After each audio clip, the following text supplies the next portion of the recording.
નમસ્કાર. આજે આપણે CGMS 2026-27 પ્રવેશ અને સ્કોલરશિપ રજિસ્ટ્રેશન માર્ગદર્શિકા બાબતે જાણવાના છે. જે બાળકો વર્ષ 2025-26ની અંદર ધોરણ 8માં હતા અને CGMS એટલે કે મુખ્યમંત્રી જ્ઞાન સાધના મેરિટ સ્કોલરશિપની પરીક્ષા આપી હતી જેઓ બાળકોએ અને પ્રથમ રાઉન્ડની અંદર સ્થાન મેળવેલા છે એવા બાળકોનું રજિસ્ટ્રેશનની પ્રક્રિયા ચાલુ થઈ ગઈ છે. તે બાળકોનું રજિસ્ટ્રેશન શાળા કક્ષાએ તેમજ વિદ્યાર્થી દ્વારા કેવી રીતે કરવાનું છે તેની માર્ગદર્શિકા આ વિડીયોમાં દર્શાવી છે. અહીં જોઈ શકો છો તેમ CGMS 2026-27 પ્રવેશ અને સ્કોલરશિપ રજિસ્ટ્રેશન માર્ગદર્શિકામાં રજિસ્ટ્રેશન માટે આપણે પોર્ટલ લિંક અહીં દર્શાવી છે. https://cgms.gujarat.vsk.org/ પર આપ જઈ રજિસ્ટ્રેશન કરી શકો છો. તેના માટે આપણે જો શાળા સરકારી અથવા ગ્રાન્ટેડ શાળા હોય તો તે શાળાના બાળકોનું રજિસ્ટ્રેશન શાળાના આચાર્યશ્રી મારફત કરવાનું થાય છે. અને જો બાળક પ્રાઇવેટ સ્કૂલમાં અભ્યાસ કરતો હોય RTE અંતર્ગત તો તે બાળકનું રજિસ્ટ્રેશન સીધા બાળક દ્વારા પોર્ટલ પર કરવાનું થશે. તે માટે આગામી પ્રક્રિયા આપણે જોઈએ. અહીં આપ જોઈ શકો છો તેમ જો બાળક સરકારી અને ગ્રાન્ટેડ શાળાનું હોય તો તેની રજિસ્ટ્રેશન પ્રક્રિયા જવાબદારી શાળાના આચાર્યશ્રીની રહેશે. આચાર્યશ્રી પોર્ટલ પર જઈ તેમનો 8 આંકડાનો ટીચર્સ કોડ નાખશે અને તેમનો રજિસ્ટર્ડ મોબાઈલ પર OTP આવશે અને એના દ્વારા તેઓ સાઇન ઇન થઈ આગામી પ્રક્રિયા કરશે. ખાનગી અથવા પ્રાઇવેટ શાળાનું કોઈ બાળક હોય તો તેની જવાબદારી વિદ્યાર્થી અથવા વાલીની રહેશે. તેના માટે તેને બાળકે પોર્ટલ પર 18 આંકડાનો CTS ID નાખવાનો થશે અને ડાયરેક્ટ લોગિન કરી શકે છે. અહીં ખાનગી શાળાનો વિદ્યાર્થી હોય તો ઉપર દર્શાવેલ લિંકમાં ક્લિક કરી અથવા તો ઉપર દર્શાવેલ લિંકને ગૂગલમાં સર્ચ કરી આપ પોર્ટલ પર જઈ શકો છો અને ત્યારબાદ પ્રાઇવેટ સ્કૂલ માટે અહીંયા લખ્યું છે સ્ટેપ 1 કે ફોર પ્રાઇવેટ સ્કૂલ સેક્શન પર જાશો. બોક્સમાં પોતાનો CTS ID નાખશો અને જમણી બાજુ આપેલ એરો બટન પર ક્લિક કરશો એટલે આપ રજિસ્ટર થઈ જશો અને એના માટે રજિસ્ટરની આગળની પ્રક્રિયા તમારે કરવાની થશે. જો બાળક સરકારી અથવા ગ્રાન્ટેડ શાળાનું હોય તો તેમના આચાર્યશ્રીએ પોર્ટલ પર પ્રિન્સિપાલનો 8 અંકનો ટીચર કોડ નાખવાનો છે.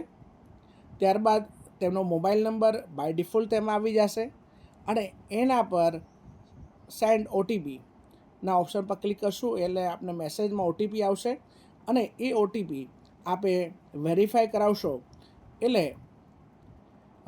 આચાર્યશ્રીનું લોગિન થઈ જશે અને તેમને ડેશબોર્ડ પર પોતાના શાળાના બાળકો કે જેઓ મેરિટમાં આવેલા હોય તે બાળકો દેખાશે. અહીં મારા ઓબ્ઝર્વેશન પ્રમાણે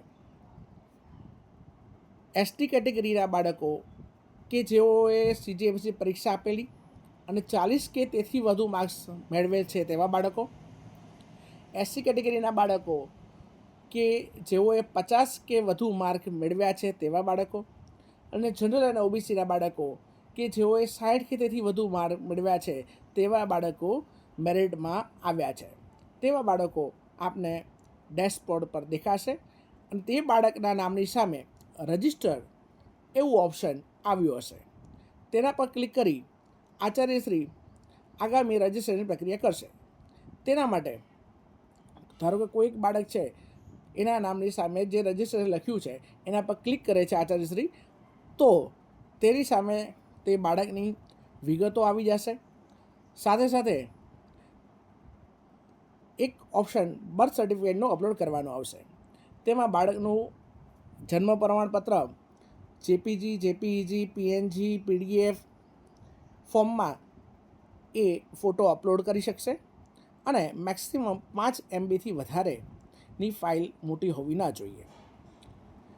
ત્યારબાદ તે બાળકનું શૈક્ષણિક વિગતો અને અભ્યાસની ચકાસણી એવું ઓપ્શન દર્શાવશે અને એમાં બાળક 1થી 8 ધોરણમાં કઈ શાળાઓમાં અભ્યાસ કર્યું છે, એ 1થી 8 ધોરણ સળંગ સરકારી અથવા ગ્રાન્ટેડ શાળામાં હતું કે કોઈ તે દરમિયાન તે પ્રાઇવેટ શાળામાં અભ્યાસ કર્યું છે, એ તમામ વિગતો દર્શાવશે. તે વિગતો આપે ચેક કરી લેવાની છે અને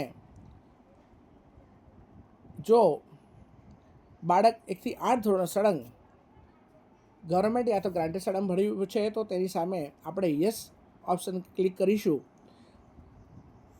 અથવા ધારો કે કોઈક બાળક જે છે એ આરટી અંતર્ગત ધોરણ 1થી 8 અભ્યાસ કર્યો છે, તો તે આરટી અંદર 1થી 8 ધોરણમાં પ્રવેશ એને મળ્યો હતો, તે પર ક્લિક કરશું. તે પ્રમાણે યસ નો પસંદ કરવાના છે આપણે.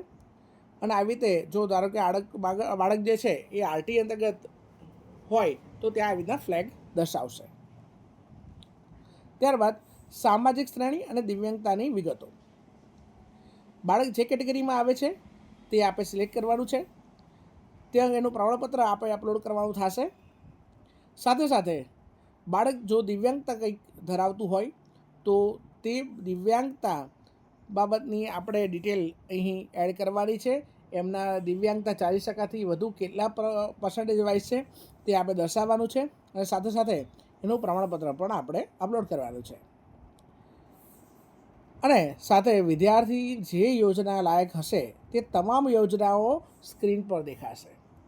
એટલે જો બાળક પ્રાઇવેટ શાળામાં અભ્યાસ કર્યું હોય તો તેને મુખ્યમંત્રી જ્ઞાન સાધના મેરિટ સ્કોલરશીપનો ઓપ્શન ન દર્શાવે, પરંતુ તે બાળકને રક્ષા સેતુ અહીંયા દર્શાવ્યું છે એ શાળાના ઓપ્શન્સ દર્શાવશે. એ જે સ્કીમ મળવા પાત્ર છે તે દર્શાવશે. ત્યારબાદ આપણે સંપર્ક નંબર, બાળકનો વિગતો વગેરે આપણે રહેઠાણના જે જિલ્લો છે, તાલુકો છે એ વગેરે તમે એડ કરશો. ત્યારબાદ આપ એમના માતા પિતાનો જે પણ મોબાઈલ નંબર એડ કરવા માગતા હો એ મોબાઈલ નંબર આપણે દાખલ કરી ઓટીપી જે તે પેરેન્ટ્સ પર જશે એ ઓટીપી તે સ્થાને નાખી આપનો યુઝરનેમ પાસવર્ડ બનાવી આપ સબમિટ કરી શકો છો. આવી રીતના રજિસ્ટ્રેશનની પ્રક્રિયા CGMS અંતર્ગત કરવાની થાય છે. આ વિડીયો આપ સૌને ગમ્યો હશે. આભાર. આપનો ખૂબ ખૂબ આભાર છે. Thank you very much.